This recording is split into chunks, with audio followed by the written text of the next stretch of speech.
بسم اللہ الرحمن الرحیم۔ آج کے سبق کا ہم آغاز کر رہے ہیں وقف کا جو بقیہ بیان تھا، جو کہ شد کا بیان ہے وقف کے حوالے سے، کہ جس حرف پر شد آ جائے تو وہاں پر وقف کیسے کریں گے۔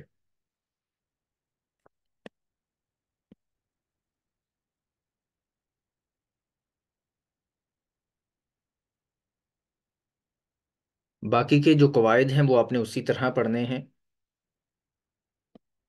جیسا کہ را کے اوپر اگر زبر ہوں، دو زبر ہوں تو را کو پر پڑھیں گے، موٹا پڑھیں گے۔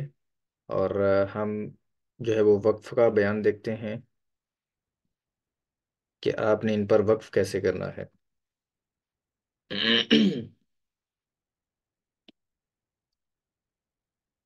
جی، مشدد حرف پر وقف احتیاط سے کرائیں اور کلکلا نہ ہونے دیں، ٹھیک ہے۔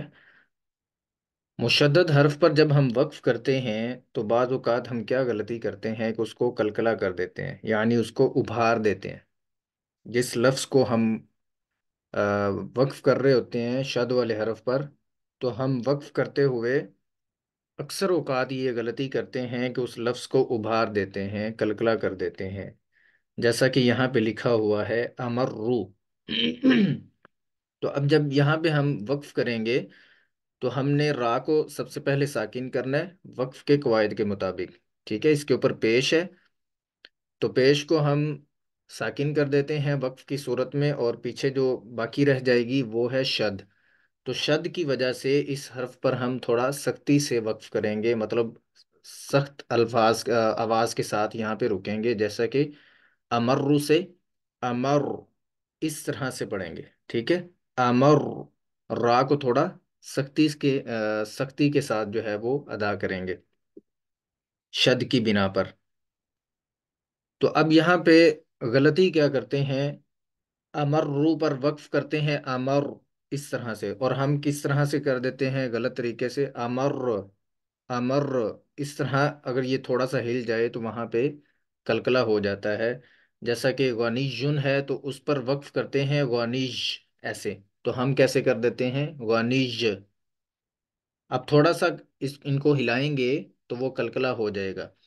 تو قرآن کریم میں صرف 5 حروف ہیں جن کو ہلا کر پڑھنا جائز ہے، ان کے علاوہ کسی بھی حرف کو آپ ہلائیں گے تو وہ آپ کا قاعدہ غلط ہو جائے گا، اور قرآن کریم کی تلاوت میں بجائے ثواب ہمیں گناہ مل رہا ہوتا ہے بسا اوقات اس طرح سے پڑھنے سے۔ حروف کلکلا جو ہے وہ آپ کو پڑھائے گئے ہیں، یہ شکیلہ شاہین کے نام سے جن کی آئی ڈی ہے، آپ اینوٹیٹ آف کر لیجئے، یہ لائننگ لگ رہی ہے آپ کی وجہ سے، یہاں اسکرین پہ نا شو ہو رہی ہے۔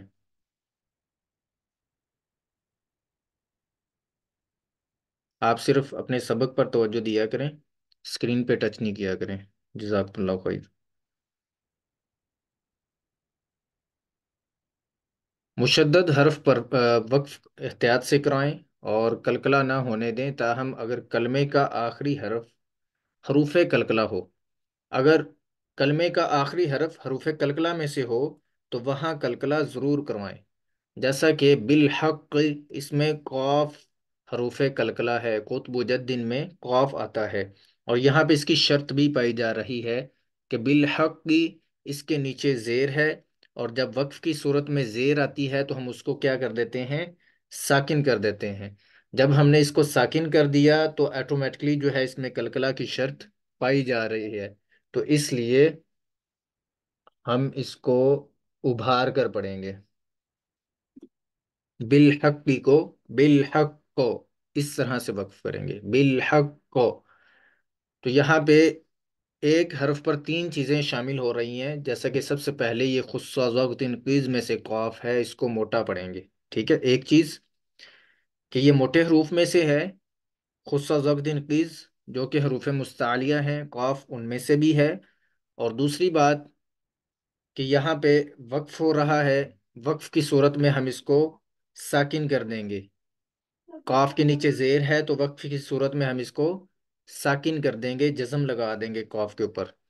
اور تیسری چیز، یہاں پر حروف کلکلا بھی ہو رہا ہے، قاف قطب جد میں سے بھی ہے، اور یہاں پہ وقف کی وجہ سے اس کی ساکن ہونے کی حالت جو ہے وہ پائی جا رہی ہے، اس لیے یہاں پر کلکلا بھی کریں گے، ٹھیک ہے؟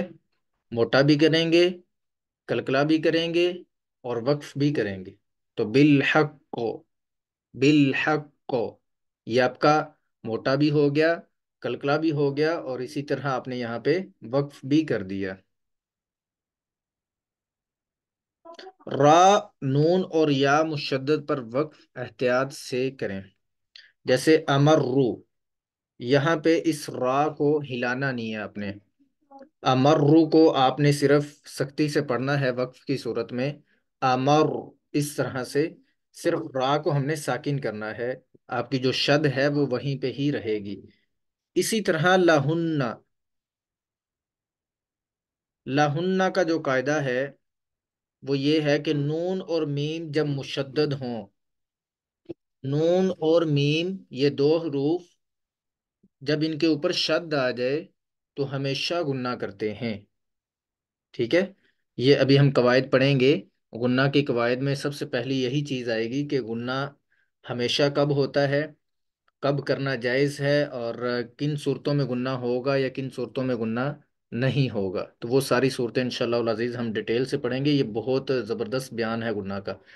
تو جیسا کہ آپ کو بتایا گیا تھا کہ قرآن کریم کی تقریباً ہر آیت میں گناہ شامل ہوتا ہے، ٹھیک ہے؟ ہر آیت میں گناہ استعمال ہوتا ہے، تو اس لیے ہم انشاءاللہ ان کو ڈیٹیل سے پڑھیں گے۔ تو یہ اس لیے ہم نے ڈیلے کر دیا ہے گناہ کو، کیونکہ گناہ سے پہلے سمجھنے والے کچھ قواعد ہیں، جیسا کہ وقف کا بیان تھا، یہ ہم نے سوچا کہ پہلے کروا لیں، اور اس کے بعد حروف مدہ کا بیان کہ کن حروف کو کھینچ کر پڑھنا چاہیے۔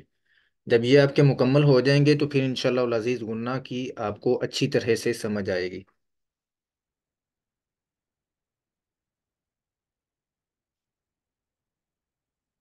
اچھا، یہاں پہ لہن پر جب ہم وقف کریں گے تو سب سے پہلے ہم اس کا آخری حرف دیکھیں گے، آخری حرف اس کا نون ہے، اور نون مشدد بھی ہے اور اس کے اوپر زبر بھی ہے۔ تو زبر جو ہے وہ تو ساکن ہو جائے گی نا وقف کی صورت میں، حرکات جتنی بھی ہیں زبر زیر پیش یہ وقف کی صورت میں ساکن ہو جاتی ہیں۔ تو یہ ساکن ہو گیا، لیکن نون کے اوپر شد موجود ہے، شد کو ہم حذف نہیں کریں گے، ہٹائیں گے نہیں۔ تو اب نون کے اوپر شد پہلے سے ہی موجود ہے، اور اس کا یہ قاعدہ ہے کہ جب نون اور میم مشدد ہوں، جب نون اور میم کے اوپر شد آ جائے تو وہاں پر ہمیشہ گناہ ہوتا ہے۔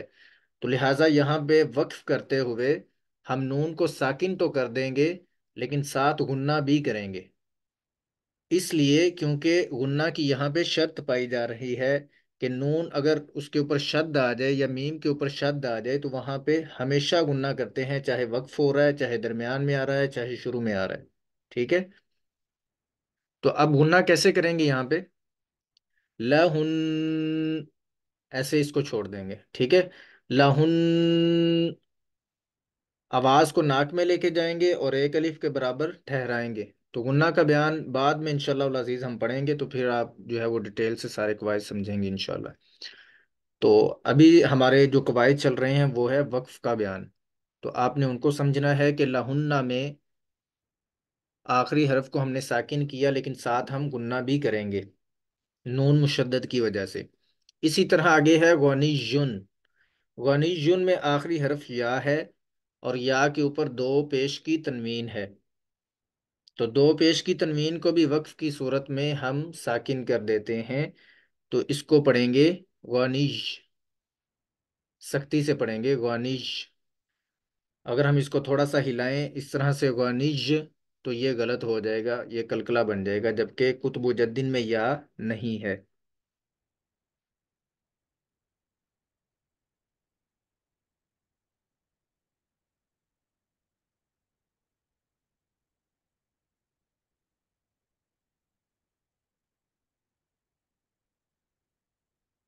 اچھا، یہ ہے حروف مدہ، کہ حروف مدہ پر وقف کیسے کیا جائے۔ تو حروف مدہ کا بھی آسان قاعدہ یہ ہے کہ ہم آخری حرف کو دیکھتے ہیں، اور آخری حرف اگر پہلے سے ہی ساکن ہو تو اس کو اسی طرح ہی پڑھا جاتا ہے، کیونکہ وقف کی صورت میں ہم پہلے ساکن کرتے ہیں پھر وہاں پہ وقف کرتے ہیں، تو اس لیے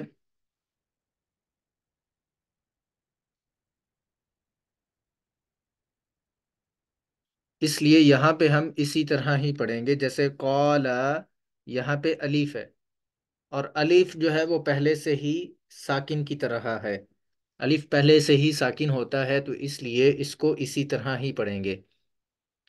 جس کلمے کے آخری حرف حرف مدہ میں سے ہو، یہ حرف مدہ ابھی ہم نے نہیں پڑھے تو اس لیے ہم ان کو نہیں پڑھیں گے، کیونکہ آپ کو یہ سمجھ نہیں آئے گی اس طرح سے جب تک آپ ان کے قواعد نہیں سیکھیں گی۔ تو ہم سمجھ رہے ہیں ان کے جو قواعد ہیں وقف کے قواعد کے مطابق۔ تو قالا میں الف جو ہے وہ پہلے سے ہی ساکن ہے، تو اس لیے اس کو اسی طرح ہی پڑھیں گے۔ اور اسی طرح آگے قولو میں واو پہلے سے ہی ساکن ہے، تو اس کو بھی وقف کی صورت میں اسی طرح ہی پڑھیں گے۔ قولو ہے تو اس کو قولو ہی پڑھیں گے۔ اور یہ بھی آپ نے بات یاد رکھنی ہے کہ واو جب ساکن ہوتا ہے تو اس کے آگے الف بھی ویسے لکھا ہوتا ہے جمع کی علامت کی وجہ سے،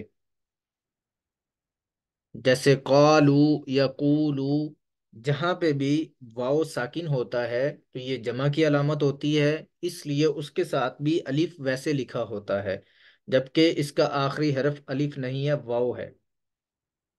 واو آخری حرف ہے اور وہ پہلے سے ہی ساکن ہے، تو اس کو قولو ہی پڑھیں گے۔ اسی طرح ودخولی، اس کی آخری حرف جو ہے وہ یا ہے، تو اس کو بھی وقف کی صورت میں ودخولی ہی پڑھیں گے، کیونکہ آخری حرف پہلے سے ہی ساکن ہے۔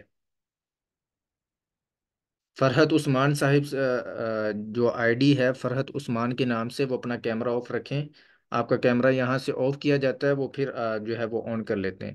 تو یہ کلاس آپ کی ریکارڈ ہوتی ہے، یوٹیوب پہ اپلوڈ کی جاتی ہے، تو یہ اچھی چیز نہیں ہے کہ یوٹیوب پہ جو ہے وہ دوسرے لوگ بھی اس ریکارڈنگ میں خواتین کی اس طرح جو ہے وہ ویڈیوز پھر اس میں آ رہی ہوتی ہیں۔ تو اس لیے آپ کوشش کیا کریں کہ کلاس جیسے ہی شروع ہو تو اپنے کیمراز آف کر لیا کریں۔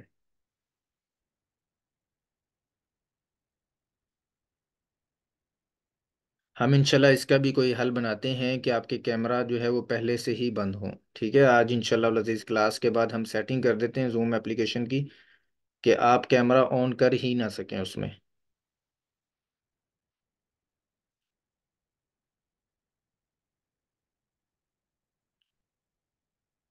اچھا جی، یہ بہت زبردست یہاں پہ بیان شروع ہو رہا ہے وقف کا، اس کو اپنے بہت غور سے دیکھنا ہے اور اچھی طرح سے جو ہے اس کو سمجھنا ہے۔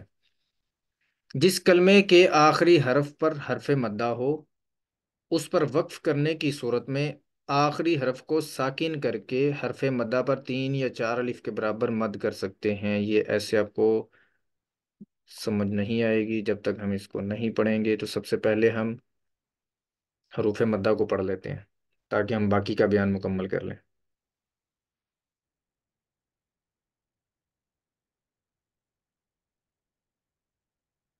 یا پھر ایسے کرتے ہیں، سب سے پہلے ہم رموز اوقاف پڑھتے ہیں وقف کا بیان تاکہ ہمارا مکمل ہو جائے، تو باقی جو چیزیں رہ جائیں گی تو وہ بعد میں ہم پڑھیں گے انشاءاللہ۔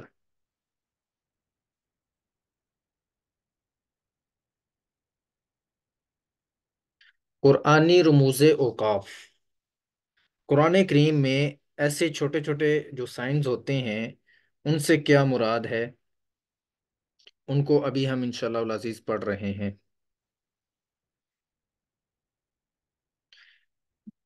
قرآنی رموز اوقاف تلاوت کلام پاک کے دوران درج ذیل رموز اوقاف کو ملحوظ خاطر رکھنا ضروری ہے۔ سب سے پہلے اس طرح کا جو گول دائرہ قرآن کریم کی تلاوت کے دوران ہمیں دیکھنے کو ملتا ہے، اس سے کیا مراد ہے؟ اس سے یہ مراد ہے کہ جہاں بات پوری ہو جاتی ہے، یعنی اللہ تعالیٰ جو کلام کرتے ہیں اپنے بندوں سے، تو اللہ تعالیٰ کی جو بات پوری ہو جاتی ہے، ایک بات جہاں مکمل ہوتی ہے تو وہاں پر یہ دائرہ لگا ہوتا ہے جس کو ہم آیت بولتے ہیں، وہاں یہ چھوٹا سا دائرہ لکھا ہوتا ہے، یہ حقیقت میں آیتن کی گولتا ہے۔ جیسے آیتن ہم لکھتے ہیں اور آیتن کی گولتا ہوتی ہے، تو اس سے یہ گول دائرہ مراد لیا گیا ہے، یہ اصل میں آیتن کی گولتا ہوتی ہے۔ جس نے گول دائرے کی شکل اختیار کر لی ہے، یہ وقف کی علامت ہے، اس پر ٹھہرنا چاہیے، ٹھیک ہے؟ جہاں پہ آیت مکمل ہوتی ہے تو وہاں پر ہم عام روٹین پہ رک بھی رہے ہوتے ہیں اور وہاں پہ وقف کرنا جائز ہے، ہم لازمی وہاں پہ وقف کر سکتے ہیں۔ ہاں اگر آپ نے ترتیل کی صورت میں یا قرات کی صورت میں دو دو تین تین آیات کو ملا کر پڑھنا چاہ رہے ہیں تو آپ پھر اس کی آخری حرکت کو پڑھ کے پڑھیں گے، ٹھیک ہے؟ اس کا طریقہ بھی آپ کو بتایا جائے گا کہ اگر آپ نے ایک سے زیادہ آیات کو ایک سانس میں پڑھنا ہے تو کس طرح سے کس طریقے سے پڑھا جائے۔ تو یہ جہاں پر بھی آیت مکمل ہو رہی ہوتی ہے تو وہاں پہ وقف کرنا چاہیے، وہاں پہ ٹھہرنا چاہیے۔ اس کے بعد قرآن کریم کی تلاوت کے دوران میم لکھا ہوتا ہے، یہ وقف لازم کی علامت ہے۔ میم کو وقف لازم کہا جاتا ہے، اس پر ضرور ٹھہرنا چاہیے۔ جہاں پر قرآن کریم میں یہ میم لکھا ہو تلاوت کے دوران اس پر ضرور ٹھہرنا چاہیے۔ اگر نہ ٹھہرا جائے تو اکثر جگہ معنی اور مفہوم کے غلط ہونے کا امکان ہوتا ہے، ٹھیک ہے؟ یہ میم بعض اوقات وہاں پر لکھا ہوتا ہے جہاں پہ اللہ تعالیٰ کی ایک بات جو ہے وہ مکمل ہو رہی ہوتی ہے، یا دو باتیں ہوتی ہیں تو ایک بات الگ ہوتی ہے اور دوسری الگ ہوتی ہے، تو اس کے درمیان میں یہ میم لکھا ہوتا ہے جس کو وقف لازم کہا جاتا ہے۔ اگر ہم یہاں پہ نہ رکیں تو بعض اوقات وہ دونوں جو باتیں ہوتی ہیں وہ آپس میں مکس اپ ہو جاتی ہیں، ٹھیک ہے؟ پھر سمجھ نہیں لگتی کہ یہ کیا بیان ہو رہا ہے یا کس کو یہ وضاحت فرمائی جا رہی ہے۔ تو اس لیے وقف لازم پر ضرور ٹھہرنا چاہیے، اگر نہ ٹھہرا جائے تو اکثر جگہ معنی اور مفہوم کے غلط ہونے کا امکان ہوتا ہے۔ اس کے بعد تو یہ وقف مطلق کی علامت ہے، اس پر بھی ٹھہرنا چاہیے۔ جہاں پہ تو آئے تو وہاں پر بھی ٹھہرنا چاہیے۔ جیم یہ وقف جائز کی علامت ہے، جہاں پہ جیم لکھا ہوتا ہے اس کو وقف جائز کہتے ہیں۔ یہاں ٹھہرنا بہتر ہے اور نہ ٹھہرنا بھی جائز ہے، یعنی دونوں طرح سے آپ پڑھ سکتے ہیں، ٹھہر بھی سکتے ہیں، لیکن ٹھہرنا یہاں پر بہتر ہوتا ہے جہاں جیم لکھا ہوتا ہے، اور نہ بھی ٹھہرا جائے تو یہاں پر جائز ہے، وقف جائز، اس کا نام ہی وقف جائز ہے۔ اس کے بعد قلع لکھا ہوتا ہے، یہ الوقف اولا کا اختصار ہے، اس پر بھی ضرور ٹھہرنا چاہیے۔ جہاں پہ قلع لکھا ہو وہاں پر بھی ضرور ٹھہرنا چاہیے۔ اس کے بعد لکھا ہوتا ہے قف، اس کے معنی ہے ٹھہر جاؤ۔ یہ عربی کا لفظ ہے، جو بہنیں عربی جانتی ہیں تو یا اسی طرح سعودی عربیہ میں یہ لفظ جو ہے وہ بولا جاتا ہے، جو عربی بولتے ہیں کہ قف یہاں پہ ٹھہر جاؤ، اس کا مطلب ہوتا ہے ٹھہرنا، تو اس پر بھی ٹھہرنا چاہیے، یہاں پہ بھی وقف کرنا چاہیے جہاں پہ یہ قاف واو لکھا ہوتا ہے۔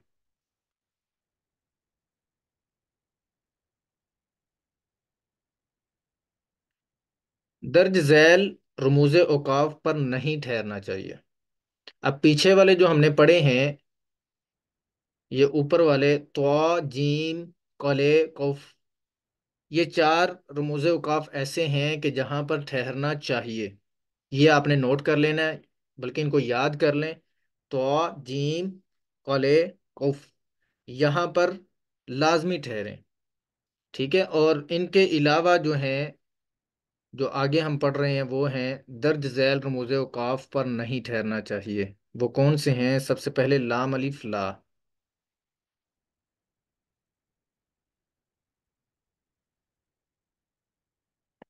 جہاں پر یہ لام الف لا لکھا ہو اس کے معنی ہے نہیں۔ یہ علامت اگر آیت کے اندر ہو تو ہرگز نہیں ٹھہرنا چاہیے۔ لام الف لا اس طرح آیت کے دوران لکھا ہو، ایک ہی آیت میں لکھا ہو، تو وہاں پر ہرگز نہیں ٹھہرنا چاہیے، اپنی تلاوت کو جاری رکھنا ہے، آپ نے یہاں پہ رکنا نہیں ہے۔ اگر آیت کے دائرے پر ہو، مطلب جہاں پہ آیت مکمل ہو رہی ہے، آیت کے دائرے کے اوپر لکھا ہو لام الف لا، تو دونوں طرح سے جائز ہے، ٹھہرنا بھی اور نہ ٹھہرنا بھی۔ اگر آیت کے درمیان میں آئے لام الف لا تو ہرگز نہیں ٹھہریں، اگر آیت جہاں پہ مکمل ہو رہی ہے اس دائرے کے اوپر لام الف لا لکھا ہوتا ہے تو دونوں طرح سے جائز ہے، آپ ٹھہر بھی سکتے ہیں اور آگے جو ہے وہ تلاوت کو جاری بھی رکھ سکتے ہیں، دونوں طرح جائز ہے۔ اس کے بعد زا، یہ وقف مجوز کی علامت ہے، یہاں نہ ٹھہرنا بہتر ہے، تو یہاں پر بھی نہ ٹھہرا جائے۔ اگر نہ ٹھہرنا بہتر ہے تو اس کا مطلب ہے کہ یہاں پہ بھی ہم نے نہیں رکنا، یہاں پہ بھی نہیں ٹھہرنا، وقف نہیں کرنا۔ اس کے بعد سواد ہے، یہ وقف مرخص کی علامت ہے، یہاں ملا کر پڑھنا چاہیے۔ جہاں پر سواد لکھا ہو اس کا مطلب ہوتا ہے کہ آپ جو آگے والا حصہ ہے اور اس کے بعد والا جو حصہ ہے اس کو ملا کر پڑھیں، یہاں ملا کر پڑھنا چاہیے۔ اگر بوقت ضرورت ٹھہرا جائے تو رخصت ہے۔ اگر آپ وہاں پہ ٹھہرنا چاہتے ہیں، آپ کا سانس وہاں پہ پڑھتے ہوئے مکمل ہو چکا ہے، تو آپ بوقت ضرورت، ضرورت کے مطابق وہاں پہ آپ کو رخصت ہے، آپ رک سکتے ہیں۔ اور یہ بھی یاد رہے کہ سواد پر ملا کر پڑھنا زا کی نسبت زیادہ ترجیح رکھتا ہے، ٹھیک ہے؟ جیسے زا کا ہم نے یہ والا اوپر پڑھا ہے قاعدہ کہ یہ وقف مجوز کی علامت ہے، یہاں نہ ٹھہرنا بہتر ہے، تو یہ بھی یاد رہے کہ سواد پر ملا کر پڑھنا زا کی نسبت زیادہ ترجیح رکھتا ہے، کہ زا کی نسبت یہ والا قاعدہ جو ہے وہ زیادہ ترجیح رکھتا ہے، تو یہاں پر بھی ملا کر پڑھنا چاہیے۔ اس کے بعد لکھا ہوتا ہے صالح، یہ الوصل اولا کا اختصار ہے، یہاں ملا کر پڑھنا بہتر ہے، ٹھیک ہے؟ جہاں پہ صالح لکھا ہو تو وہاں پہ بھی تلاوت کو ملا کر پڑھیں گے، وہاں پہ وقف نہیں کریں گے۔ اسی طرح قاف، یہ قیل علیہ الوقف کا خلاصہ ہے، یہاں نہ ٹھہرنا، مطلب ٹھہرنا نہیں چاہیے، ٹھیک ہے؟ نہ ٹھہرنا بہتر ہے۔ اس کے بعد صل، یہ قد یوصل کی علامت ہے، یہاں کبھی ٹھہرا جاتا ہے اور کبھی نہیں، البتہ ٹھہرنا بہتر ہے۔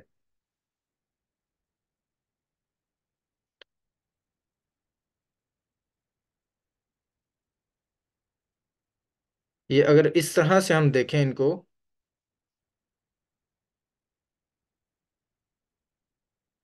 کہ یہ جو اوپر والی علامتیں ہیں،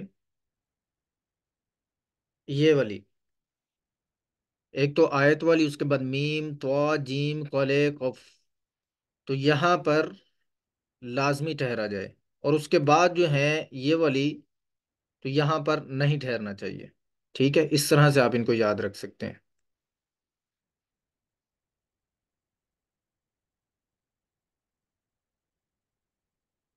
اس کے بعد ہے وقف النبی صلی اللہ علیہ وسلم۔ قرآن کریم میں حاشیہ جو ہوتا ہے، جو قرآن کریم کا پیج کی سائڈ والا حصہ ہوتا ہے، جیسے یہاں پہ یہ ہے، ٹھیک ہے؟ اس قاعدے کا یہ جو حصہ ہے اس کو حاشیہ بولتے ہیں۔ تو یہاں پہ جو بھی چیز لکھی ہوتی ہے وہ اس آیت کے اندر اشارہ کیا جاتا ہے کہ یہاں پہ اس چیز کو لازمی کریں۔ تو وقف النبی صلی اللہ علیہ وسلم یہ حاشیہ میں لکھا ہوتا ہے، تو اس کا مطلب ہے کہ یہاں نبی کریم صلی اللہ علیہ وسلم نے وقف کیا ہے، یہاں ٹھہرنا مستحب ہے، ٹھیک ہے؟ جس جگہ نبی کریم صلی اللہ علیہ وسلم انہوں نے تلاوت کے دوران جس جگہ وقف کیا ہے تو وہاں پر وقف النبی صلی اللہ علیہ وسلم لکھا ہوتا ہے، تو اگر آپ سنت پر عمل کرنا چاہیں تو وہاں پہ بھی ضرور ٹھہریں، یہاں ٹھہرنا مستحب ہے، سنت ہے۔ آپ صلی اللہ علیہ وسلم کی یہاں پر سنت ہوتی ہے کہ ان پر جہاں پہ انہوں نے وقف کیا تو وہاں پہ ہم بھی وقف کریں، تو اس کو وقف النبی صلی اللہ علیہ وسلم کہا جاتا ہے۔ اس کے بعد ہے وقف منزل، اس کو وقف جبرائیل علیہ السلام بھی کہتے ہیں، یہاں پر بھی وقف کرنا مستحب ہے، سنت ہے۔ کہ قرآن کریم جب نازل ہوا نبی کریم صلی اللہ علیہ وسلم پر، تو جبریل امین علیہ السلام جب تلاوت کر کے آپ صلی اللہ علیہ وسلم کو سناتے، تو جس جگہ پر وہ وقف کرتے تو اس کو وقف منزل کہا جاتا ہے، ٹھیک ہے؟ جہاں جبریل امین علیہ السلام انہوں نے وقف فرمایا ہے۔ اس کے بعد ہے وقف غفران۔ غفران کا ویسے بھی مطلب جو ہوتا ہے وہ بخشش کا ہے۔ غفران کا معنی ہے بہت زیادہ بخشش طلب کرنا، غفران کا معنی ہے بہت زیادہ بخشش طلب کرنا۔ یہاں پر پڑھنے اور سننے والے دونوں، اگر کوئی پڑھ بھی رہا ہے یا سن رہا ہے، اس کو چاہیے کہ وہ یہاں پہ اللہ تعالیٰ سے بخشش مانگے۔ یہاں وصل کرنے کے بجائے وقف کرنا بہتر ہے، وصل مطلب ملانا، آگے اور دوسرے بعد والا حصہ جو ہے ملانا اس کو کہتے ہیں، وصل کہتے ہیں نا، درمیان والا حصہ جس کو ملا کر پڑھا جائے، تو یہاں ملانا نہیں چاہیے بلکہ وقف کرنا یہاں بہتر ہوتا ہے۔ تو آپ وہاں پہ وقف کریں اور اللہ تعالیٰ سے بخشش کی جو ہے وہ طلب کریں۔ جیسے غفران کا معنی ہے کہ بہت زیادہ بخشش طلب کرنا، یہاں پر پڑھنے اور سننے والے دونوں کو چاہیے کہ وہ یہاں پہ بخشش مانگیں۔ یہاں وصل کرنے کے بجائے وقف کرنا بہتر ہے، یہاں ٹھہرنا بہتر ہے۔ اللہ تعالیٰ سے بخشش مانگیں، اللہم اغفر لنا، کہ اے اللہ ہمیں معاف فرما دے۔ اسی طرح آگے جو بیان ہے وہ ہے سین یا سکتہ، ٹھیک ہے؟ اس کا انشاءاللہ العزیز کل ہم شروع کریں گے کہ سکتہ کیا ہوتا ہے۔ یہ قرآن کریم میں 4 جگہوں پر سکتہ آتا ہے، تو اس کا مکمل قاعدہ ہم سمجھیں گے انشاءاللہ۔ آج کی کلاس کا ہمارا وقت مکمل ہو چکا ہے، تقریباً آدھا منٹ باقی ہے، تو ہم کوشش کریں گے انشاءاللہ العزیز کہ یہ وقف کا بیان کل مکمل ہو جائے، اور اس کے بعد ساتھ ہم حروف مدہ کو بھی شروع کریں گے۔ اور ان قواعد کے بعد ہم شروع کر رہے ہیں غنہ کا بیان، اور غنہ کا بیان بہت انٹرسٹنگ بھی ہوگا انشاءاللہ، ٹھیک ہے؟ اور اس میں آپ نے سب سے زیادہ محنت کرنی ہے۔ جزاکم اللہ خیر۔ السلام علیکم ورحمۃ اللہ وبرکاتہ۔